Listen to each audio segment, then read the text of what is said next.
colonial days sax la tane woon la génnoon because colonial days ñun biñ nekkee xaleel tali yëpp a ngi baaxoon. seen liggéey godoro boobu noonu baaxoon na booba moto yi bari wuñ ay bicycle mun ngaa football ci mbedda bi bu la neexee ngeen tennis bu la neexee ngeen cricket ci mbedda bi. pax yi ndox mi dafa daw pax mi lu la rot di nga ko gis jën yi sax jën yu sew sax da nga leen daan for da nga daan nappa jën ci pax yi jamono colonial days waaye biñ demee dem. ci time Jawara bi nga xamante ne dañ fi amoon wimpi amoon fi balfobeti amoon fi dragas ñi nga xam ne ñoo daan amee road construction bi time public works department soo ko xoolee jipi jamono boobu noonu leen liñ daan am rek mooy maintenance ñu am samba tali yi di am xeer yu xonxa yi di godorong di tey ñu dem tamba di Second Republic tam dara ceeñut Banjul well gannaaw gi things di change yoon yi di yaaxu pax yi tilim yooyu bari ne ñi xam Banjul xam ne Banjul moom dañ ko nekkletoo ñaari république yooyu yëpp defuñ dara Banjul suñ waxee di ka Banjul defar Banjul te time boobu soo demee boor yële ay Ken Street ay Dobson ba nga dem Hegan Liman ba dem Wellington boori terminal yoon yooyu yëpp dafa yàqu woon completely. waaye the previous regime amul benn yoon bu fi baaxoon jëm Sénégal Tubaakuruut dem na ba time boo xam ne jigéen ñi Tubaakuruut yi suñ jógee marché dañoo ñëw ba seen ogosin téye seen pare yi di pañe yi di xuus pour dugg biir Tubaakuruut amutoon benn taxi buy ñemee dugg foofu noonu because nga jël benn tri bi $50 yi ba pare nga yaaxule $1000 yi loolu kenn du ko nangu soo taxi driver kenn du daan benco in pour dugg foofu soo jigéen ñi dañ daan sonna because ñun fii suñ tali yi fii even Allen Street fii sax doo fi daan dox da nga am problème yoon yi yëpp a ngi yaaxu fu nekkaa ngi yaaxu. The sewage system was not working properly. The drainage was not working properly. There we have a lot of health issues that we were dealing with. It was a big problem for Banjul. When the rainy season comes and the size of the drainage, the water was not moving faster. The water was moving very slow. So anytime we have a lot of rain, we'll have problem inside because our sewage will get blocked. And outside, you will not be able to go outside because there will be water all over the place. So daan wàcca sax ci terminal bi soo daan wàcca soo wàcca ci terminal bi ci ay blocks lañ teg nii pour nit ñi di ci dox nii pax yëpp foofu yëpp a ngi yàqu nawet poto foo dugga poto tali yëpp poto yaa poto yooyu yaay ngay foo bugg a dem da ngaa find sa way da ngaa ut pexe booy def pour dem fa soo buggee génn sa kër yaa ngi xalaat yan yoon yi tane fi nga mun a aw. bi ma nekkee président. bi mu nekkee président.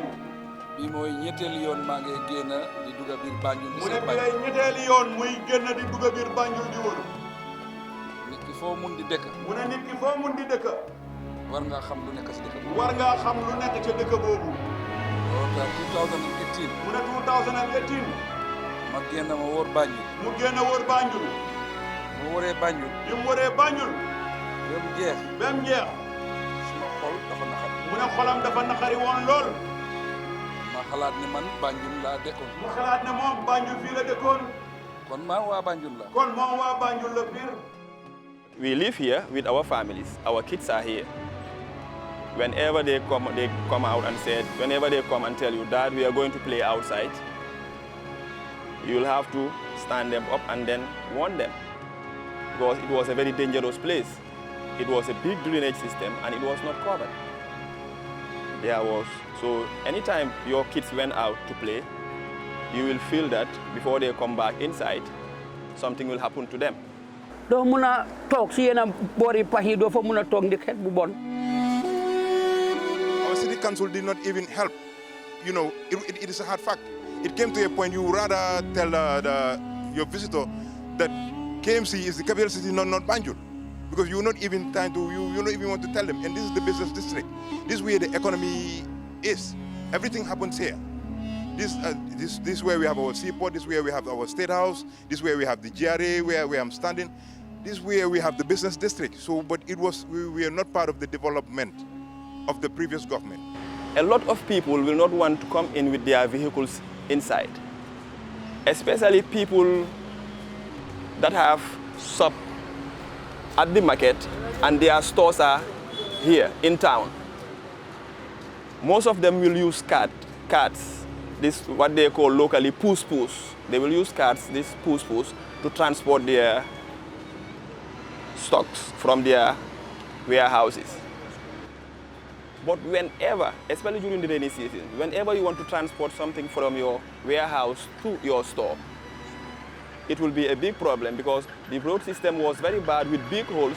Sometimes before the push-push reach your place, most of your things, most of your stock will fall on the street, and most of the time inside this bad water, sewage water, and get spoiled. Because of the bad road system, difficulties transferring your goods, so most businesses decided to transfer to the Cobos. So this is a big economic loss for the business people and the Banjulian as a whole. su Banjul ñëwoon ba mu avance. mu ne Banjul bu ñëwee ba avance. ñëwaat dellu gannaaw. ñëwaat dellu gannaaw. ah loolu xol bu naxari. mu ne loolu xol bu naxari la. bu loolu xewee nag. mu ne bi loolu xewee nag. amuñ doole. mu ne amuñ doole. waaye ñu ne foog ñu def dara. waaye ñu ne foog ñu jéem def dara. dafa nekkoon situation boo xam ne. dafa nekkoon situation boo xam ne. ite mos project la. mu ne mos by force. by force fu ñu def. lu war a am la.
sooy génn State House. booy génn State House. siweej bi ndox bi dafay nekk fu nekk. mu ne siweej bi ndox mi dafay bal fu ne. loolu mënoon naa isi feebar bu rëy. mu ne mënoon naa indi feebar jàngoro bu rëy ci dëkk bi. mu nekkoon challenge bu rëy si ñun. mu ne mu nekkoon challenge bu rëy ci ñoom. fe nga ñun ñu ngi inherit na économie bu garaaw ba garaaw a garaaw. mu ne booba fekkat doon na économie boo xam ne dépense bu doy waar. waaye ñu ne foog ñu def lii. mu ne waaye foog ñu def lii. ñu waxtaan ak Xaadim. ñu waxtaan ak Xaadim. mu nekk waa Banjul. mu nekk waa Banjul. mu nekk ku bugg a Gambia. mu nekk ku bugg a Gambia. mu ne ñu man daal soo leen paree mun naa liggéey ak Banjul. mu ne man day soo leen paree mun naa liggéey ak Banjul. waaye bu ma gisee suma office. waaye ba mu toogee moom ca office am. wax bu ma wax. wax bi mu ko wax. ma ne ko Xaadim mbaa mun nga loolu. mu ne ko Xaadim mbaa mun nga loolu. mu ne ma dinaa leen liggéeyal Banjul. dinaa la liggéeyal Banjul.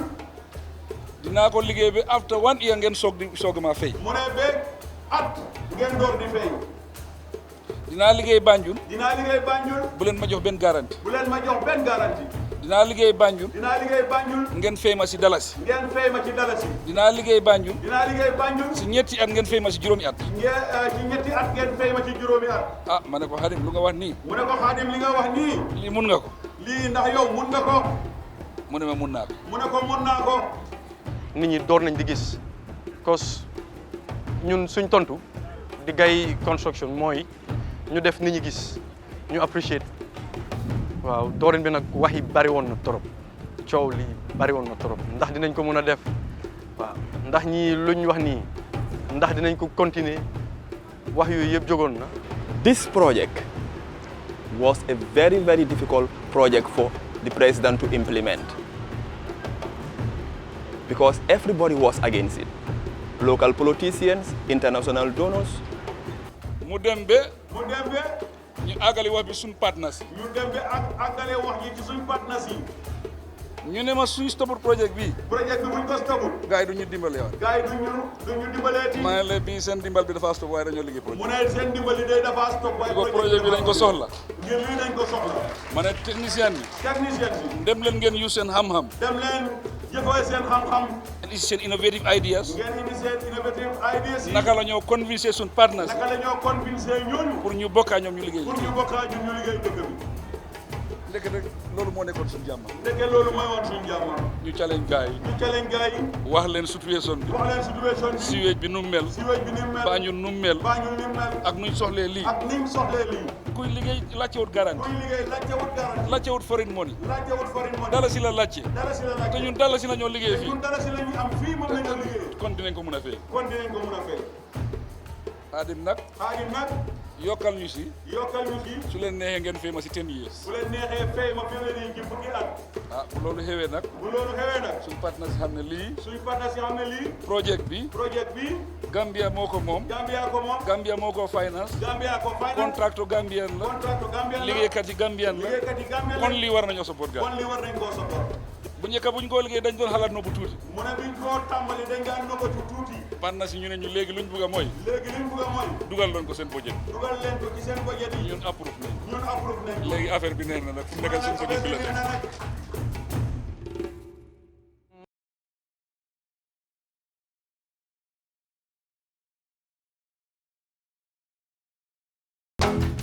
Regardless of wherever you come from, there is one country that is unique and uncomparable with any country. Is the smiling coast of Africa, and that's our country. This is a country where, yes, we might be small, but there are a lot of things, whether you are looking for wedding, whether you are looking for MICE activities, whether you are looking for honeymooners, so you name it, the Gambia has it all. And this is where the Roots Festival is held, and of course this is where Kunta Kinte came from, and nobody can take that from us. And yes, when we say the smiling coast, it is real. When you land at the airport, you know that our level of hospitality can be compromised within the country, regardless of how big you are. So we are special.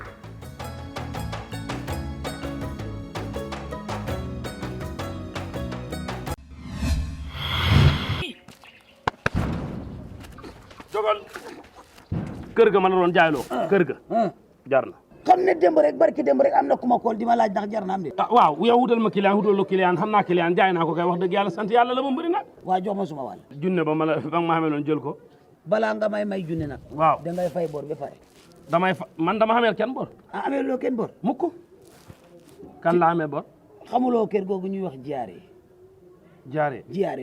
waaw dama koy dégg fi ñuy fayee taxi yeeg yooyu fi ñuy fayee naamu dama koy dégg rek mu ngoog dafa am nag ci biir taxi yi lu ñuy ooyee capital gains tax muy capital gains tax waaw kay capital gains tax boobu yow moom war nga koo fay fi mu nekk nii man ma jaay kër ga xanaa ka ma ko jaayee koy fay kay mu ngoog xam nga kan moo ko war a fay bu fekkee da nga am empty land boo xam ne yaa ko moomal sa bopp boo ko jaayee moo xam nu xaalis ba toll da nga cee war a génnee tax fay ko jaaree dama ciy génne taxi fay ko muy bi maanaam li ma ko jaayee laay dank yëpp ñëw jox leen jaaree jël leen déedéet doo ko defee noonu waaye dafa am pourcentage buñ ciy jël dafa des nag ci xaalis bi ni mu toll ñu génnee ci mun ngaa fay sax 5% wala 15%. ma naa fay juróom waaw wala fukk ak juróom waaw kay bu fekkee yow kenn la waaye bu fekkee compagnie moo ko jaay waaw moo xam kër gi empty land la waaw wala dafa am taax ci biir waaw bu fekkee compagnie ko jaay mun naa fay 10% wala sax 25%. ma fay ji fukk wala fukk ak juróom waaw bu fekkee compagnie noonu la loolu mooy capital gains tax te nag du land rek ak yeneen yi mel ni moom yëpp te xam nga loolu fay ko li tax mu am solo dafay dimbale réew mi gis nga agriculture bi waaw njàngum xale yi waaw tali bi hospital bi yooyu yëpp dafa bokk ci loo xam ne government bi daf koo war a def nga gis ci sa bopp yow léegi bi maanaam fu mu ne nii may waxee yow fii laa defee bërit dootuma jaar kër ga de nii laay jaar dem jaar yi yéen ñii di ma seetaan ak man mii di wax ak yéen daw leen gaaw ngeen fay seen capital gains tax ci makaani jaaree bu leen gën a jege ndax loolu mooy doole réew mi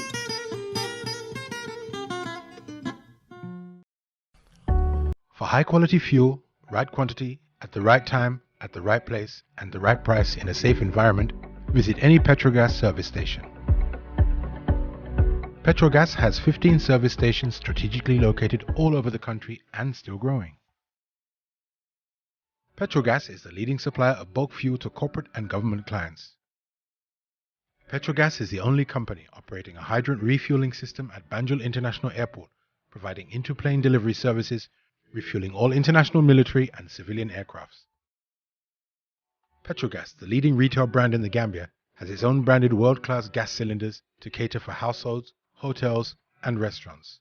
Petrogas cylinders are available in all outlets, including Plus Fortune, Halal, and B&Co supermarkets. For high-quality fuel for your vehicle or business, Petrogas is the place to go.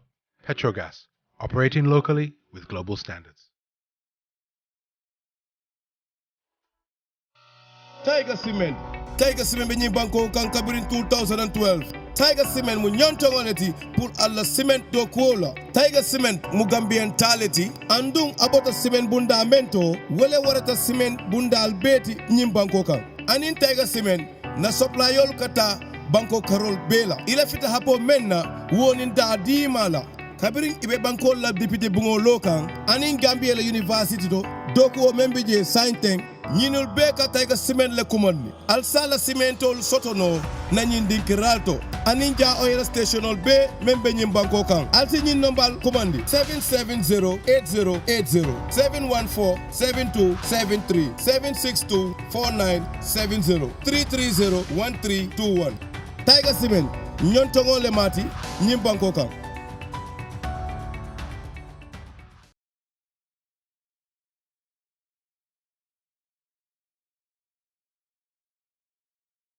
Sahel Banjul is a waterlogged area boo xam ne nii man dama gëm ne concrete moom moo fi gën rather ñuy ko war a seal with béton boobu noonu waaw because si ron béton boobu noonu xeer bu xonq fa nekk te xeer bu xonq boobu noonu moisture bu ko laalee dafa egg dem si taa bi te yàgga dafa crack so rather nga jël concrete si suuf sax même same matériel la fa nekk de la traite waaye concrete bi compact boo xam ne du yomba moisture bi te ndox pénétrer ko noonu so moo tax ma ne pour Banjul fii fanaa daal concrete mooy di bes jafe-jafe yi nag mainly daf dee nekk on the li some drain side comme si gottes yi because am nañ changes yi ñu fi def yoo xam ne ni comme moo fi daan di nekk di nga gis ne yenn main gottes yi di nga gis ne pipe daf daan di jógee si yenn kër di dem tooli main gottes so yooyu noonu yëpp fexe nañ ba change yëpp redirect pipes yooyu noonu ñu dem si seen manhole si.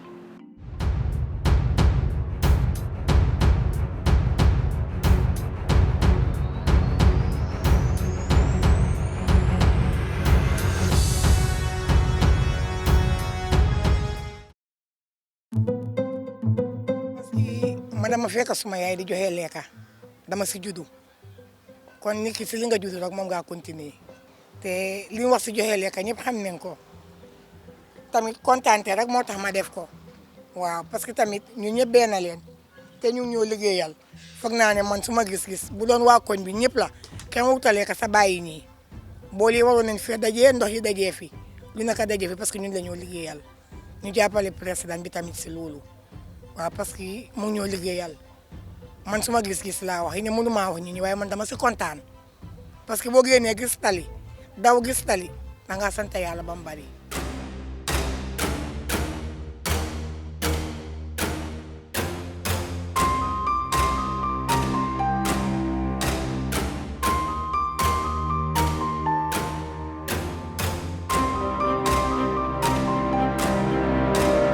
Progress ñu ngi ko am every day waaw because gay construction moom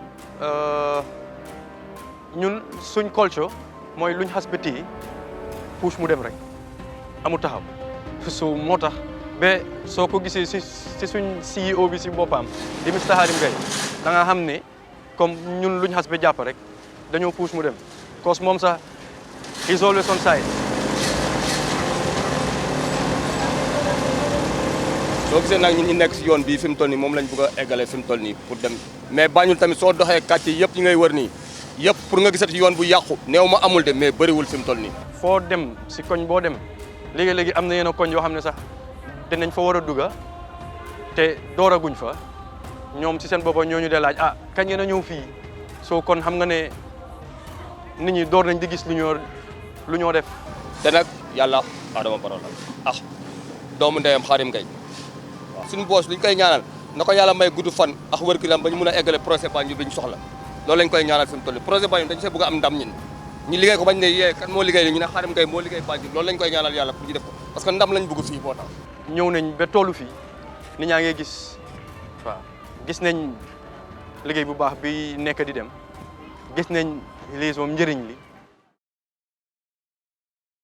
As a Banjulian, born and raised in Banjul, I know the difficulties which we have before us when it comes to these 3 main programs that the president put in Banjul concerning drainage, roads, and sewage.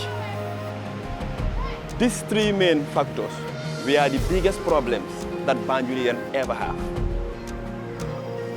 And within this short period of time, you cannot say he has totally solved everything, but he has done a lot in these 3 aspects concerning Banjulian life. So he has caused a lot of improvement to Banjulians and the Banjul as a whole. So xoolee diggante nag Jawara bi ak Adama Barrow bi ci road construction jël na almost about 50 or more years boo xamante ne ñu ngi door a amaat road construction in Banjul boo xamante ne cover na Banjul yëpp. project bu mel ni project yi tey bii Banjul project bi mu am nii this is the first time in history ñu spend this lot of money pour defaree ko Banjul ngay door a am. Because he's doing way more than we expected of him, above and beyond of what is expected. Just look at it in 4 years, the kind of development. If you go around Independence Drive, there's a big construction going all around Banjul North, Banjul South, Banjul Central. Tey daal moo ñu gënal démba in terms of infrastructure. Li am tey suñu yoon yëpp a ngi nii macha allah short time bi président bi toog es nii short time bi mu fi toog lim mun a liggéey du fekkoon ni ki ñi fi nekkoon 30 years 25 years kenn ku ñu nekkaa yaa ngi góorgóorlu woon ci liggéey bii ni kon Gambia lay wax romb na stage yi bu ci ñoo am li yooyu see ñuy célébrer li la ngeen door a am li la ngeen door a am Banjul am foo xam ne doo dugg ci pax li ngeen door a am loolu ñuy célébrer démb amuñu woon li wax dëgg ne yàlla góoma ne mus nañ koo am si Banjul biti suñ cosaani maam suñ si demee baak liñ am ni si diggante ñetti at yi suñ ko amee dinañ wax ne bu leet Adama Barrow moo tax ñu am ko ñun waa Banjul dañ daan toog timis soo jógee Serekunda ñëw dangaa wax ne waa Banjul yooyu duñ leen maata parce que yooyu waa Banjul lañ miin waaye buñ demee tey ba nga xam ne di nga toog sa bunti kër mbaa di nga toog biir Banjul 24 hours doo gis benn yoo doo gis benn weñ pax yi defar nañ ko tan bi kiling nañ ko mbedd yi defar nañ ko dañoo delluwaat santaat yàlla su ñun waa Banjul. daanaka almost 2 years ñu ngi daanaka dem nañ half of Banjul di wax 3/4 way of Banjul ñi ngi am yaakaar ne fii balaa 2 years Banjul yëpp dina daj te liggéey boo xam ne la mun a dem for decades Banjul li mooy woon suñu problème fii tey ñu ngi fee dox mi ngi smooth mi ngi level gisuñ punda gisuñ dara fakastalo wuñ suñu daala yi doguñ yoon mooy tax dëkk ees fi mu nekk nii gis loo tali yi soo demee boor bële dafa mel ni Banjul dafa eesaat. liñ lay wax if you talk the talk nga dox bi nit ñi gis ne yaa ngi ko def waaye ke le toog fi la nga boo jël suuf kopp ko ci cere ji duñ ko nangu yoo nga ne duñ lekka cere ji yow lekkuloo ko ñun tamit duñ ko lekka nga bugg a ci kopp suuf déedéet soo amee kañ da ngay si cere nga yokk ko ci cere ji da cere ji gën a saga ndax ñun ñëpp ñu mun a suur foog na ne loolu moo gën waaye fi mu nekk politique yi next year la ñëw toll ci waxtu politique time boobu la ñëw waa affaire yi politique su politique bi passé ñu continuer liggéey because if you go to the rural areas people want development waaye daa naa seeta ring bi yëpp defar nañ yooni Tubaakuru nga xam ne taxi yi dañoo dugg ak génn so loolu yombal na dimbale na nit ñi waaye fi mu nekk yaa ngi mun a ku nekkaa ngi mun a génne toogoom toog bunti këram lana ko waral footpath yaa ngi baax yoon yaa ngi baax xet bu bon amatu pour di stop la. nit ki ku la defal taranga tamit da nga ko war a delloo taranga ba pare defar nañu tali yi ak pax yi ñu nit ñu tray jël ownership suñ eewoo ku nekk bale sa boor soo balee ba pare jël mbalit yi buub def sa kër keneen def ko su yàggee Banjul dina set ñun fu mu nekk nii dañoo mën nañoo toog si biti yooyu du ñu maata dara du ñu maata léegi so nañ jël ownership di maintenance liggéey waaw. taw tam léegi su taw sebetee 5 minutes ndox mi yëpp dem.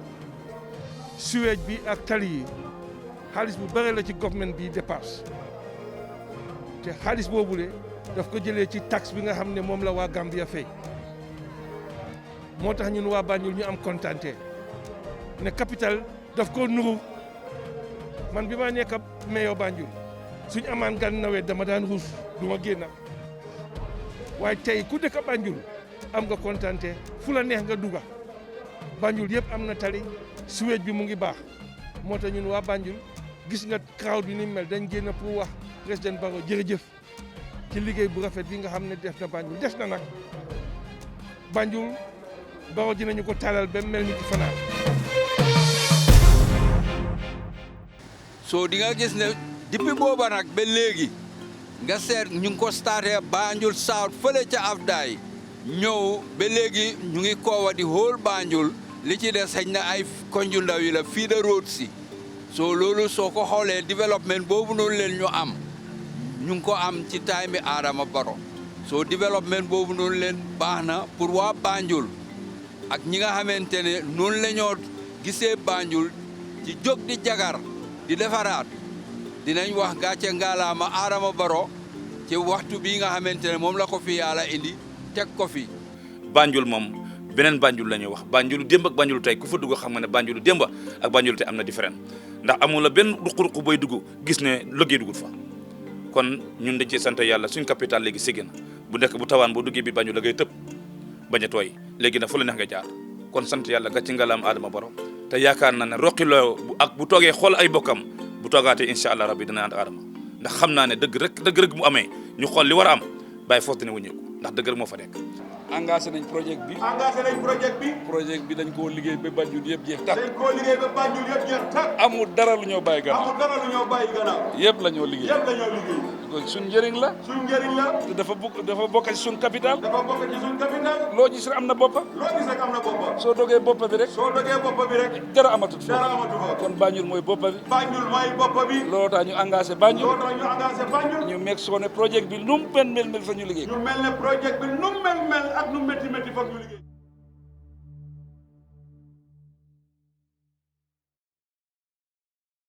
The Gambia National Petroleum Corporation is the country's national oil company. For the past 17 years, GNPC has continued to deliver excellent services to all Gambians, from individuals to corporate clients. At GNPC, you are guaranteed the best quality fuel in the Gambia. Visit our stations and stop by our auto spare parts store, where you can find petroleum and lubricant products, wiper blades, and many more. All these provided without delay.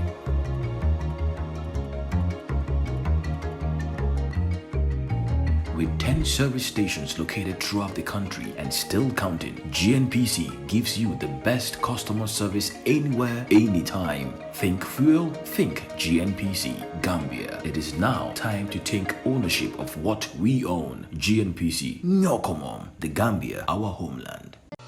Tiger Cement nekk si réewu Gambia depuis 2012 si njëkk valeur ak qualité pour nga mun a am liggéey bu mucc ay Tiger Cement ni ko moom di doomi réew mi mu jóge ko si factory yi gën a mag si Gambia ak Tiger Cement ñu mun a supply Gambia bi yépp si xayma boobu nga si njëg bu yomba waaw réewu Gambia bu ñuy sampa suñu néegi député yi ak liggéey yu ees yi nekk si University of the Gambia xel yi xalaatuñ fenn fu du Tiger Cement mën na réewu Gambia képp ku bëgg a Tiger Cement mun nga ko amee sa Brikama Basse Farafenni ak Jah oil station yi nekk si réew mi yëpp pour nga jël sa commande si nu mu gën a gaawee teggi sa téléphone nga tega 770 8080 714 7273 762 4970 330 1321 ak Tiger Cement sa liggéey dafay wóor te dëgg.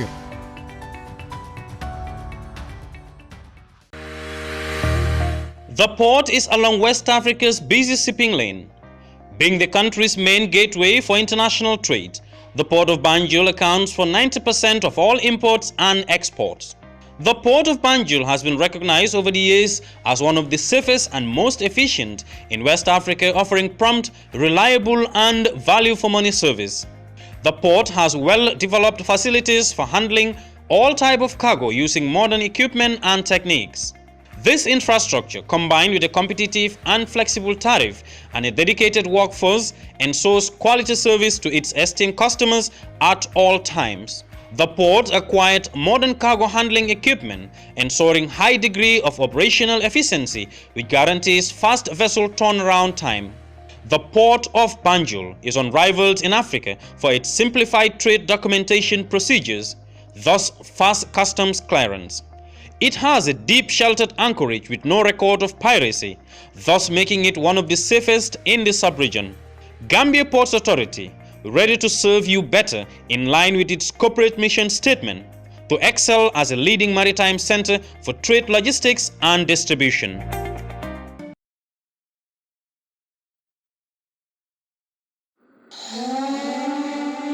Development cannot occur. Nothing can happen without peace and stability. And since President Barrow came in, everybody has peace. Everybody is stable. So I think after 22 years of Jammeh, all we need is a peaceful and stable person like His Excellency President Adama Barrow. Nekkul ku nekk di gëteen kenn because bi mu toogee nii ak léegi gisuma kenn kuñ ne téye nañ la def nañ la nii def nañ la nele understand nga daaxa nañ kii def nañ kii nii def nañ kii nele yooyu yëpp ñu ngi gis daal xol bi oyof na niñ ko gisee parce que nguur président da nga war a nekk nit ko am yërmande. The Barrow government is the most transparent government in the whole of Africa, especially knowing where we are coming from. We are coming from 22 years of dictatorship, a system where you will not even trust your wife, your best friend, sometimes even your mother or your father, because you will be thinking that anything you say, he might tell it to somebody, who will tell it to somebody, and it will reach Yaya Jammeh, and they will arrest you tomorrow. Now, I'm not even talking about media houses, because media houses are saying whatever they want. I'm talking about individuals. You can sit anywhere, anytime, and say whatever you want against Adama Barrow and his government, and nothing will happen to you. He respects human rights, he respects people, and he accepts criticism. He listens to everybody, and he's working for everybody. And you know, nobody has been fired. There has not been rampant firing in the civil service. And he's a Democrat. He's working, you know, and he's delivering. ndax bi mu toogee indi na jàmm te jàmm kenn mënu ko jënda jàmm ji mooy kenn dootu dugg di fi ni da xalaat ku la jël si kenn du jot dugg di gis ku la not la jël sa alal amutut lu la neex nga wax te kenn dara du si fekk ñu ngi nax gërëm Gambien si yëpp di wax ne nañ gis ne Gambia moo ñu ñor nañ jàppale Adama mu mën a dem fi mu bëgg a dem Gambia mën a soppeeku. Anywhere you go to, anywhere, in all government departments and offices, anywhere you go to and want to know something, you are always welcome with open hands. Questions you ask will be answered. They will not only be answered, they will also be showing you proof, records of it. So, talking about transparency, this is where it can stop. But some people will want to abuse it. You talk about democracy, you talk about transparency, and you want to trespass into people's life, into companies' life, into departments' way. Democracy also and transparency has where it begins and also where it stops. You cannot be doing whatever you want and saying whatever you want, insulting people. demoralizing people and still calling it democracy and transparency. No, it don't work that way. You do things according to the law, according to the laws of the Gambia. You cannot be doing things outside the law and call it transparency. You cannot be doing things outside the law and call it democracy. Standing openly anywhere and insulting President Barrow, the #1 citizen of this nation, the president of our country. You cannot call that democracy. And people are doing it here and they are getting away with it. So there is nothing more democratic, more transparent than what is happening in the Gambia right now. Why so much criticize ne ni ma doxé baaw dang ma ne ma ni nga doxé baaw way ni leen ni nga ko défé way li nga def baaw yow ba paré tégulo dara ci table bi amul njëriñ so ñu duñ leen déglu soy dem always dina am ñu nekk sa gannaaw pour tarel la pour yaxal la so ñu doon leen dé déglu dang leena bay rek ñuy wax. People outside talking about the Gambia, the international community who have been inside the country have done a lot of inspection in the Gambia. They said Gambia is fighting corruption at a rate of 97%. Yàlla indil nañu ko waxuma ko politically le suma gis-gis lay wax politique taxut ma ko wax li ma gisee things because bi mu doon ñëw biñ doon election 2016 jafe-jafe yu bare ngi amoon yu bare ngi sofotoon all président bële wala saan nga fight bu rëy lañ fight pour génnee fa président boobu nguur gi fi jës jógee nii mënuñ leen a compia because amuloo dara loo leen a compia yi ki li mu def ak kële dafa fi woon dara dafa pare woon a rey capital city bi te reyoon na ko daanaka man mi nga xam ne waa Banjul la sax dama daan doos di dugg si fii biir Banjul because ñaata ñu laa fi dugg si suma moto yaaw because of yoon yu bon you know sa organe si dañoo yaaw kii ñoo toog xamuñ ko woon de waaye bi mu toogee very short time nii almost ñeneenti at bi xaw ma complete na complete ñeneenti at bi li nga xam ne loolu la liggéey yëpp soo seetee ci loolu war nga ko mun a jox chance mu jekkali mu liggéey. non li nga wax ne yóneen bi dañ ko xamul kenn bañu ko def dañ ko xamul rek yóneen bi moo ko dal dañ ko xamul rek moo waral ñu koo sànni xeer waaye suñ ko xamee kenn du ko sànni xeer te incha allahu rabbi sax ñu koo sànni xeer ñëppay ñëw waaw ñëppay ñëw kenn bañu ko dañ ko xamul rek waa Adama Barrow kenn bañu ko ñëppay ñëw seen xeer yi yëpp dañ koo tegaat waa bañ. But when this president came ngeen liggéey ne ko jàppale ñu liggéey let them come on board. This guy is working. If they have anything to do, let them come and contribute. You know, saying it so doesn't make it so. Because I stand out on the street and saying the president is not working, that doesn't mean he's not working. We are tired of permanent campaigning. Right now, really, we want development. Anybody who has anything to say, you come and show us. It's action, projects, development. Because government comes and goes, but the country remains the same. We are all Banjulians, we are all Gambians, and if anybody has anything to say or to criticize, let them come and show us. You talk the talk, you walk the walk. ñaari taam baax na ñaari taam loo ci mënutoon a liggéey doo ko mun a tee liggéey nga am 10 years mun nga cee liggéey lu bari nga em fa keneen nit ñëw fi nga em moom it mu jekkali keneen nit ñëw foo kooku em mu jekkali noonu rek la àdduna di doxee. kon nag man ci suma xalaat ci suma gis-gis Adama Barrow war nañoo seetaan mbiram ci ne nañ ko joxaat a second term boo xamante ne 2021 waa Banjul yëpp nañ ko saanil Gambie yëpp nañ ko saanil te xam ne am na ay ñeneenti at rek la ñoo waxagum nii di kon kii soo ko bàyyee mu dooraat yeneen ñeneenti at dafa defaat lu gën a yokku rek li raw lim defoon rek soo nañ góorgóorlu rek jàppale ko rek te xam ne suma 2021 wiiw Adama Barrow rek lañ cee ñaan yàlla rek te yal na ko fa yàlla yokkal. dama ne rek nañ ko may chance comme que mu ngi try parce que loolu lañ soxla góorgóorlul defal dara foo em keneen ñëw jekkali aduna kenn mënu ko ñun dañ mën a jeexal aduna ñu mënuñ ko nguur kenn mënut a jeexal xaalisam. because soo xoolee liggéey yi fi président bi di def yëpp liggéey dem kanam la yooni yokkute la Banjul la ngay dem Gambie mu ngay dem te as far as politics is concerned ñun loolu lañ doon ut te loolu lañ am ci président bi nii. parce que président Barrow dugga si na Banjul futeeku liggéey Banjul liggéeyal ñu suñ tali yi kon ñun tam nañ leen ko jàppale Banjul mën a gën a dem kanam kontaan nañ si moom sant nañ ko gërëm nañ ko. moo ñu jiite ñun ñëpp yërëm ñu iir ñu gis ne Banjul yàgg nañoo sonn président bu ñëw nax ñu dem moom mu ñëw nag ànd ak ñun jiite ñu liggéey Banjul te dareet xewagul moom toogagul sa biir du taamam bu jotee nag ñëpp danañ xam ne Adama Barrow toog nañ su boobaa dinañ xam li muy def Banjul ak li muy liggéey Banjul ñun ñëpp danañ kontaan nañ ci moom jërëjëf yal na ko yàlla jàppale yàlla sàmm ko aar njabootam aari soxnaam fa li mu bëgg si Banjul yàlla jàppale ko dimbale ko si ak si Gambie yëpp mu yeggale ko jàmm. Adama Barrow adduna bi yëpp ñu ngi si sa gannaaw waxuma la Gambie de adduna bi laa wax ñu ngi si sa gannaaw parce que jàmm bi fi nekk yow yaa ko fi isi waxuma la tuuti yaay jëmm bi de waaye yow sa 3 years bi mu tagul sax waaye li nga def fii sax yàlla moo lay fay yàlla moo lay fay.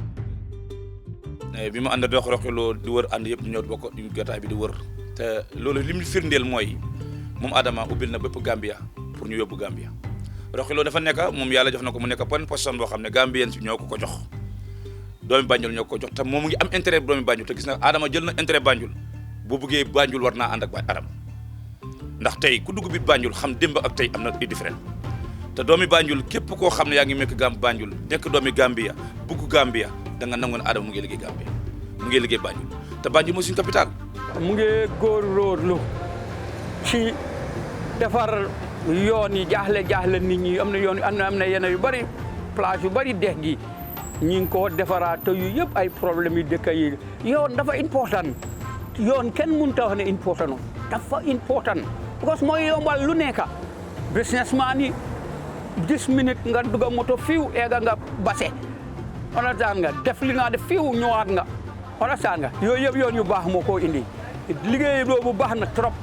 kon roxi bu nekkee bëgg na Banjul te gis na koo xam doomi Banjul la war naa teg bëtam ci Adama Barrow ndax lim Adama defal Banjul amul benn président bu ko mos a defal Banjul kon ànd ak moom man dama ko gisee wax dëgg yàlla waruma betta nit ñee ko jox place bi te ñu ngay xaar ci moom lan la war a def fayee Banjul kon bu gisee kenn koo xam ne bokk nañ liggéey bi mu doon boosam yore ko ci programme bu war mu tey lu mën a xew tey Adama mooy boosam ndax Adama mooy président bi kooku jël na décision yëpp pour jàppale Banjul kon moom lan lay xaar.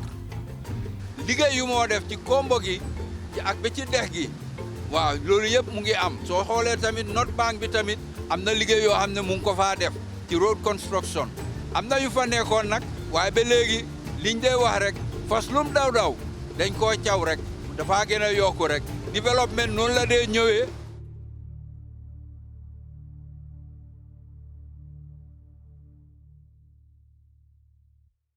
The Gambia National Petroleum Corporation is the country's national oil company. For the past 17 years, GNPC has continued to deliver excellent services to all Gambians, from individuals to corporate clients. At GNPC, you are guaranteed the best quality fuel in the Gambia.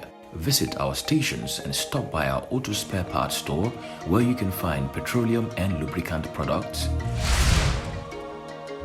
wiper blades, and many more. All these provided without delay.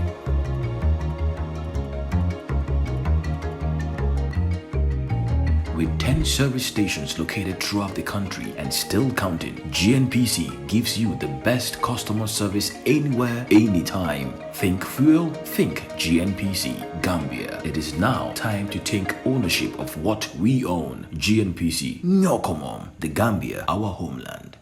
Payment of taxes is an obligation on all residents in the Gambia who earns income above $24,000 annually or $2,000 per month. Tax revenue supports all governments to implement national development plans, and the Gambia is not an exception. The Gambia Revenue Authority, the institution mandated by government to collect revenue for national development, wishes to inform all taxpayers that withholding tax on contract payments is an obligation on all contracts under the Income and VAT Act 2012. Withholding tax on contract payments is a deduction from payments made to contractors or subcontractors for carrying out work, supply of labor or materials, and/or provision of technical and consultancy services. A taxpayer who retains the services of a contractor or subcontractor should withhold tax and remit it to GRA. The withholding tax on contracts is based on the contract rate, that is 10% of the gross amount, when the payment is in connection to works, supply of labor or materials. 15% of the gross amount for non-residents when the payment is for technical or consultancy services. Contractees are required to issue withholding tax certificates for the tax withheld from the contractor or subcontractor. Contractees are also required to file statements of tax withheld and make payments at the nearest domestic tax office or at any of GRA's designated partner banks. Filing and payments are due within 15 days after the end of the month in which the tax was withheld. No contractor is exempted from withholding tax on contract payments, except where provided for in a tax treaty, government agreement or qualified donor-funded project. GRA, collecting revenue for national development. Tiger Cement no hewti e nder leydi Gambia gila hitande 2012. Tiger Cement kanko mari quality ɓurɗo jannude mo mari quality yaɗo ha 52.5 pour wallugol golle mon ɗen. Tiger Cement ko nder leydi Gambia ɗo jeeya. E Tiger Cement mi wawi jonnude Gambia on fof cement e kala on tigi ko faala e kala on tigi ko wontiri nder leydi Gambia ɗo. Koɓe darnayno National Assembly member on ko Tiger Cement ɓe golliri. E darnugol ngol ɓe woni wadde University of the Gambia ko Tiger Cement ɓe woni gollirde. A wawi sodde Tiger Cement Birkama, Basse, Farfeñe e Dia Oil station ji ɗi fof e nder leydi Gambia ɗo. Ɗawa men noddude e téléphone 770 8080 wala 714 7273 wala 762 4970 wala 33 01 321. E Tiger Cement darnu kala ko faleɗa e hakkadi hakkilma on waalo.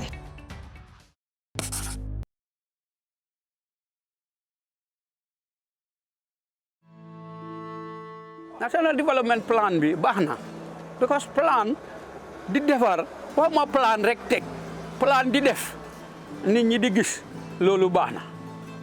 waaw comme for exemple décembre bi mi ngi ñëw Christmas beeg ñu yese yooyu noonu ku fi géej comme koo xam ne maybe last year nga fi géej soo ñëwee da ngaa surprise sax gis of change si yaa ngi gis moto yi ñu ngi mën a daw normal xam nga yëpp a ngi ok daal so kontaan nañ si loolu trop. seedaayam gis nga dafa am loo xamante ne ñu ne ñaari lam ñooy këling benn lam du këling am na wax yoo xamante ne jarul nga tontu ko yaa ngi liggéey sa liggéey te sa liggéey óor na la ne dafa delluwaat ci nit ñi jarul ngay tontu wanteeg ñoom dafa mel ni da nga guilty te waruloo guilty yow li nga war a def rek mooy sa focus liggéeyal li nga xam ne mooy strategic plan bi comme ma ko waxee rek yaa ngi am 5 or 10 years development plan loolu nga war a gestu rek di liggéey ci loolu waaw liggéey jot na Gambia moom na boppam moom mu ngi ci loolu.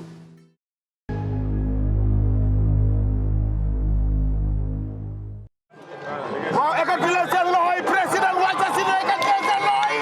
programme national development plan bi lañ topp ànda si te looloo tax ñu topp président bi di ànda moom te ñu ngi leen a woon ne comme 2021 ngeen xam ne waa Banjul gi ñoo naxe.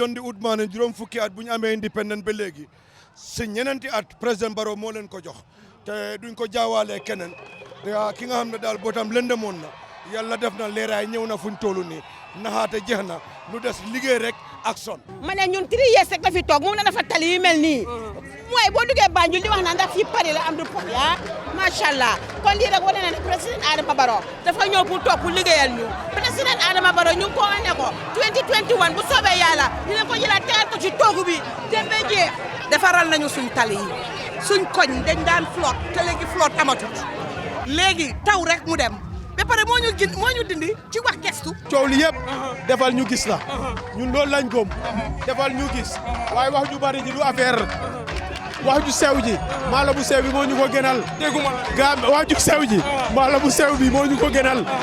man Banjul laa juddoo Banjul laa yaroo waaye Banjul léegi kii ak Banjul bu njëkk ba du benn Barrow defal na Banjul ñun ñëpp léegi dañoo sol koket te bu njëkk ba kenn ñemewut a sol koket ñu ngi koo ñaanal yal na ko yàlla aar te sàmm ko jërëjëf président Barrow ten say romba dañ kontaan parce que lii la lañ doon ñaan amuñ dara gudul Banjul kon su Barrow defalee ñu lii waruñoo oo pour ñu génn ñun ñoo war a génn te inshallah génn nañ te bala moo xam ne génn nañ 2021 inshallah si kattani yàlla si daraja Muhammad wiiw laa dégg te dina génn bi 75% moom laa génnee inshallah si kattani yàlla Barrow dina génn ba kontaan dama ko limit 75 parce que doomi aadama du jiitu yàlla waaye dama ne Barrow jàmm rek laa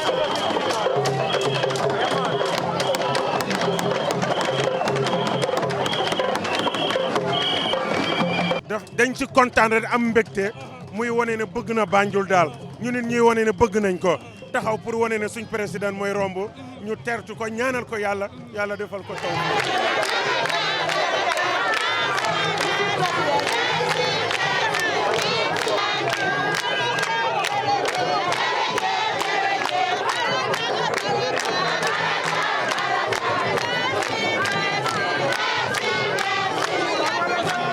Adama Barrow génn na ñëw Banjul pour seet liggéey bu rafet bi nga xam ne moom la fi def moom ci boppam ak nguuram waa Banjul ñu ngi ko delloo njukkal boo seetee tey li ko topp ci nit ci waxtu bi nga xam ne jigéen ñi ñu ngi war a tooga jigéen ñi ñu ngi war a jaayi nit ñi ñu ngi war a liggéeyi ñëpp bàyyi lépp toppa président Adama Barrow nga xam ne ñun waa Banjul président Adama Barrow jaral nañu ko waaw jaral nañu ko duñu wax dara lu mooy rek wiiw Barrow.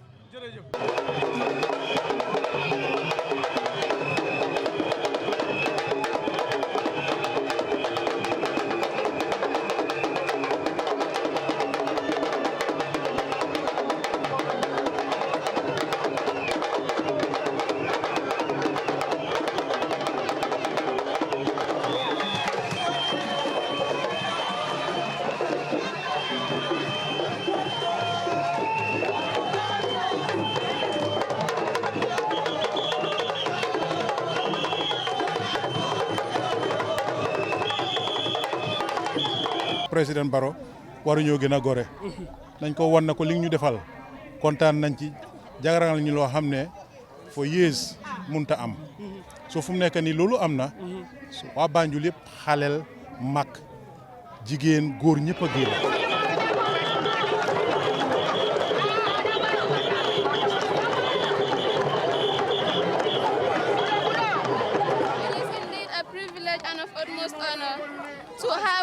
To have the #1 citizen of the Republic of the Gambia in our school today. It's a memorable day in the history of St. Joseph Senior Secondary School. I promise you that my principal, vice principal, teachers coupled with my fellow ladies will forever be grateful to you and your office for coming to our school today. We are happy because your presence will turn the table positively for the school due to the access of the new road. We are no longer afraid. We are no longer scared of the flood and the crocodiles. Thank you, Your Excellency, for making out time from your busy schedule to be here today. We are happy, and once again, thank you. Thank you. No doubt about that. That is our mission. You have produced somebody who is doing very well in the education sector. My senior in school, my mentor, my boss. Who during her time, we were able to build over 3,000 classrooms. We built schools with tiles, schools with fans, schools with solar system. So she is doing very well. That's why we are here to support the school. We will listen to your request. We see what we can do for you. We are always at your disposal. There is no doubt that St. Teresa's have produced very good girls who have excelled in life. Definitely, no doubt about that. Today being a memorable day, sir, we will crave your indulgence to take a look at one or two of the innovations we have in this school in education. As we are in the 21st century, it's the year of technology, the time of technology and computerization. And in St. Joseph's, from the minimum resources we have through the support of MOPSI, we innovate. Yes. And today, sir, we will invite you to take a look at the first Zoom lesson. Okay. Beamed a teacher in one room teaching 2 different classrooms at the same time. At the same time. Simultaneously. Technology. That's good. Technology and internet. And we thank you for all the support through the Ministry of Education that you have rendered all over the years. And we praise God for the partnership. We thank God for your life and the life of your family. I'm pleased to be here, and we will continue to support this school.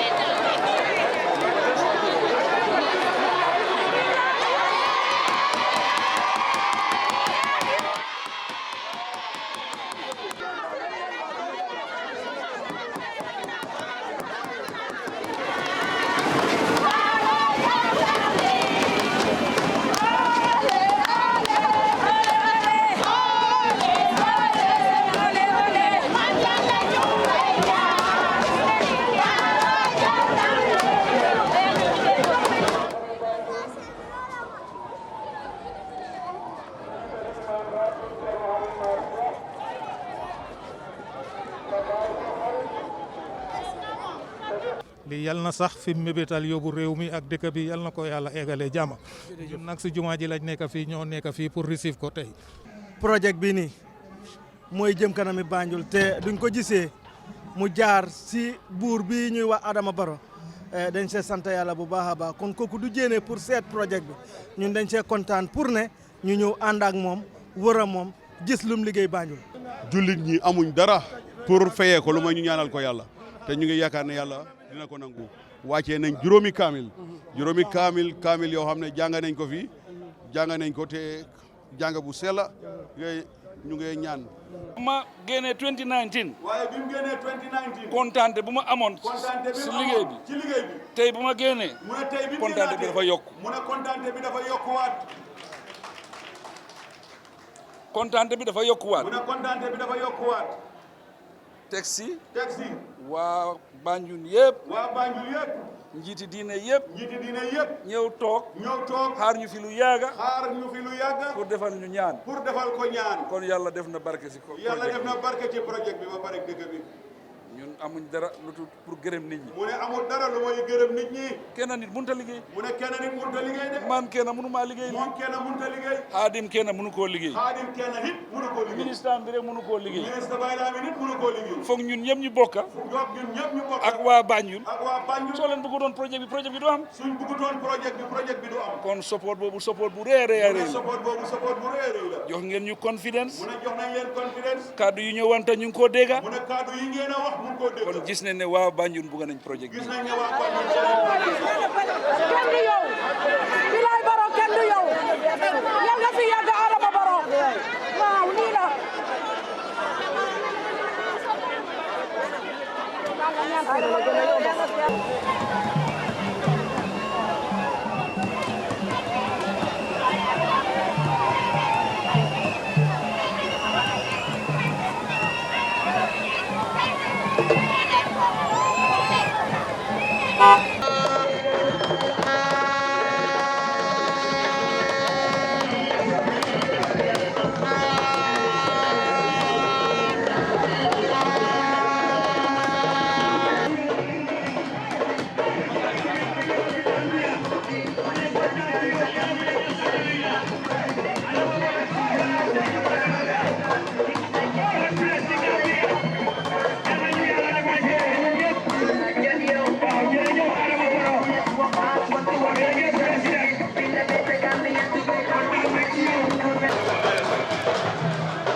waaw parce que maa ngi wax suma mbokki jigéen yi ak suma doom yi suma rakka yi ñoom ñëpp jigéen leen dangaa jàng ba yooyu kayit gi doo am liggéey dangaa jàng ba sooti dem université doo am liggéey parce que liggéey dafa jafe takaayu rek liggéey bu ko kenn xeeb na ñëpp liggéey soo raxasee bool sax ñu fay la weer bu def sa liggéeyal ne la óor ne sa ñax la rek liggéeyal.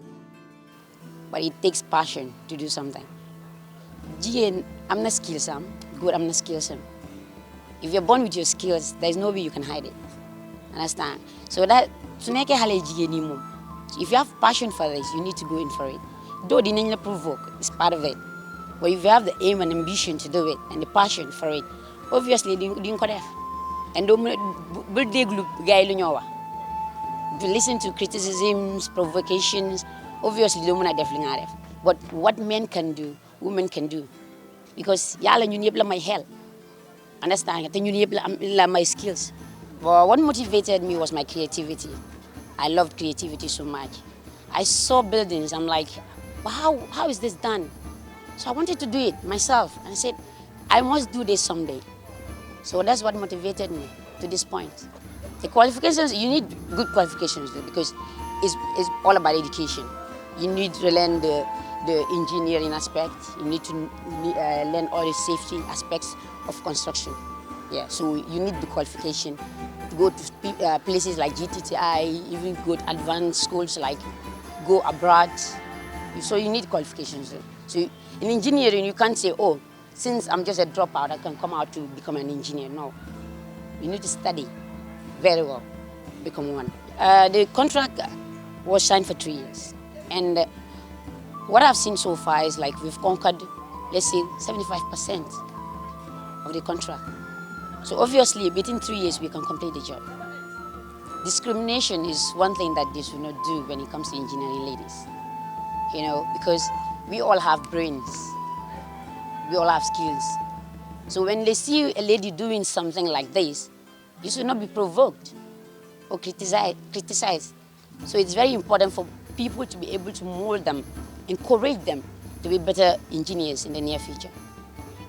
Normally when I come in the morning, because all these levels are given by the surveyor already, you know, all these are done by the surveyors. So when I come in the morning, most of the time, I look at what has to be done on site, give instructions, this is how you have to do it, this is the way you need to do it, you know.